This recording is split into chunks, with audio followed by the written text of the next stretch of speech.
MMAWeekly.com, Eric Fontanez here with Dan Henderson. Dan, you have a big fight coming up on Saturday at UFC 139 against Shogun. How do you see that fight unfolding? With me on top, winning. You know, I don't see myself losing to him, but I need to make sure that I focus and stay with my game plan and make sure I'm aware of you know, what he does best. Now, I know you're not a guy that likes to, talk about what he's going to do, but can you give us a little hint as to what that game plan is for Saturday? I'm pretty much going to try and knock him out and land my right hand right on his chin.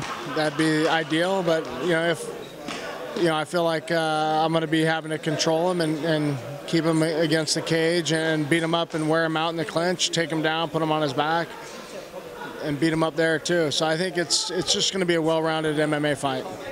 Now, this is a fight that arguably you can say is years in the making. Ever since the Pride days, you guys have crossed paths, but never inside a ring or a cage. How much more meaningful is this fight knowing that it's finally happening here in 2011? Yeah, I don't know if that has any bearing. I mean, I know that the fans have been waiting. Some of the fans have been waiting to watch this fight since, 5-6 years ago in Pride, and I'm excited that he's accomplished a lot of great things in the sport, and so have I. And I think that in itself is going to excite fans more than anything. And the fact that our styles are aggressive and we're more strikers, and I think that's going to make the fight even more exciting.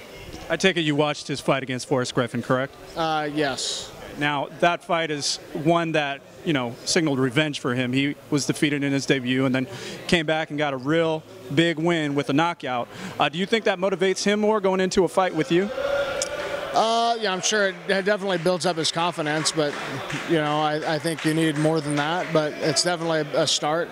I'm pretty confident coming into this one as well. Does that confidence stem from knowing you knocked out a guy who was considered the baddest man on the planet and the best MMA fighter in the world in Fedor Emelianenko?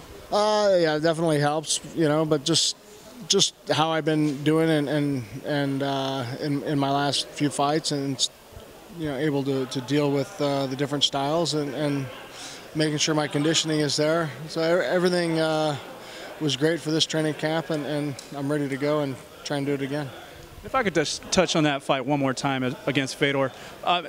Huge knockout, probably one of the biggest of your career. Did you see the fight unfolding like it did with the first round KO? No, I expected a decision.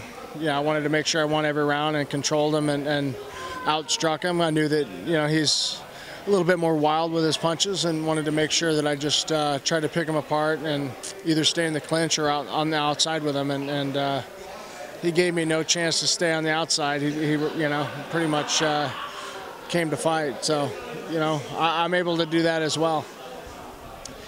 I know you probably don't do this much, but what's your prediction for Saturday night in the main event? Me winning. I don't know how, but I'll definitely get the job done. Dan Henderson, thanks for talking with MMAWeekly.com.